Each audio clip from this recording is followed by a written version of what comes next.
Saudara-saudari terkasih, selamat berjumpa kembali dalam renungan untuk edisi hari Minggu 17 Oktober 2021, hari Minggu biasa ke-29. Referensi renungan diambil dari kitab Nabi Yesaya bab 53 ayat 10 sampai dengan 11. Bacaan kedua diambil dari surat kepada orang Ibrani bab 4 ayat 14 sampai dengan 16. Dan bacaan Injil diambil dari Injil Markus bab 10 ayat 35 sampai dengan 45. Saudara-saudari terkasih, setiap hari di dunia kita banyak orang yang berebut kekuasaan, harga diri, dan posisi. Kebutuhan akan jabatan ini begitu melekat dalam diri kita sebagai manusia, sehingga seringkali kita tidak menyadari cara-cara halus yang kita perjuangkan untuk mendapatkan kekuasaan, penghargaan, atau posisi. Hasrat akan kekuasaan dan status merupakan kerinduan yang melekat pada sebagian besar manusia. Masing-masing dari kita perlu tahu bahwa kita memang memiliki sejumlah kekuasaan dan status. Kekuasaan memberi kita kendali dalam hidup kita. Kita juga memiliki keinginan alami agar orang-orang dalam hidup kita mencintai kita, merawat kita, dan mengagumi kita.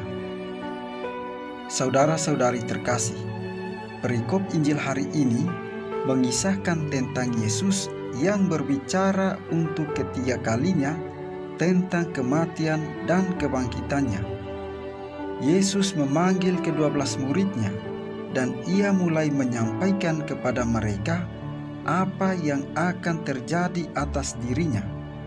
Katanya, "Sekarang kita pergi ke Yerusalem dan Anak Manusia akan diserahkan kepada imam-imam kepala dan ahli-ahli Taurat, dan mereka akan menjatuhi dia hukuman mati, dan mereka akan menyerahkan dia kepada bangsa-bangsa yang tidak mengenal Allah, dan ia akan diolok-olok, diludahi, disesah, dan dibunuh, dan sesudah 3 hari ia akan bangkit."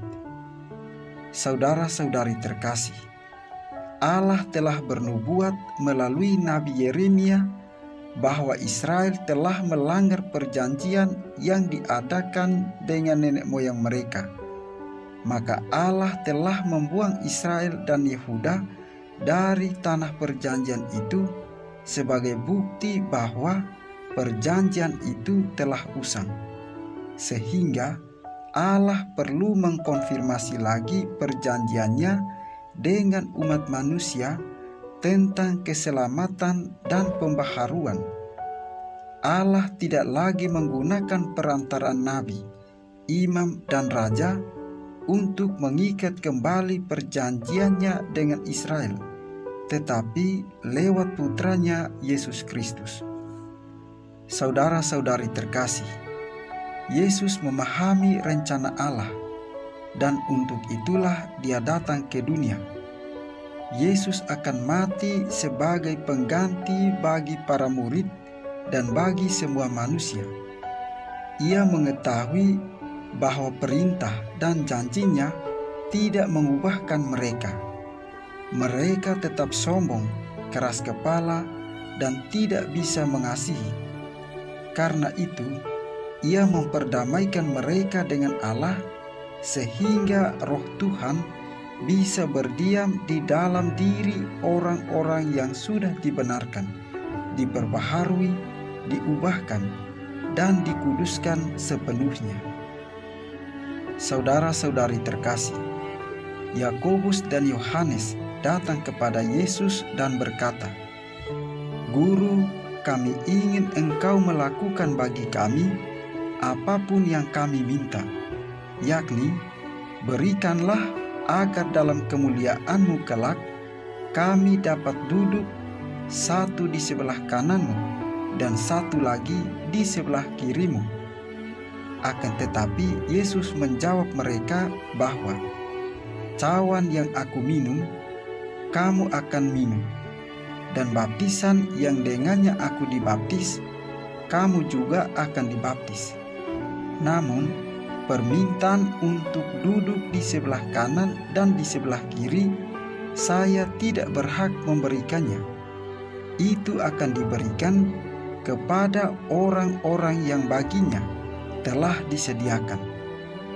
Saudara-saudari terkasih, berbagai persoalan akan mulai bermunculan ketika hasrat dan kerinduan akan kekuasaan dan status mulai mengendalikan kita.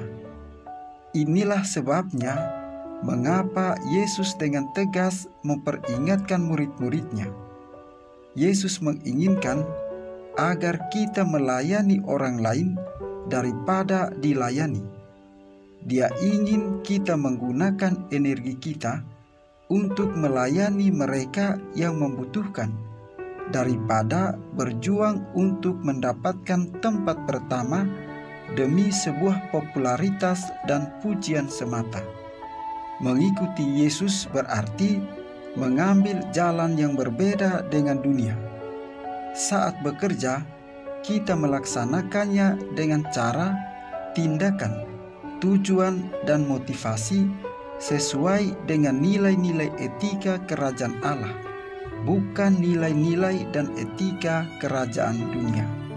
Marilah kita mohon berkat dari Tuhan Yang Maha Kuasa, kiranya Ia senantiasa memberkati kita di dalam seluruh tugas dan karya kita.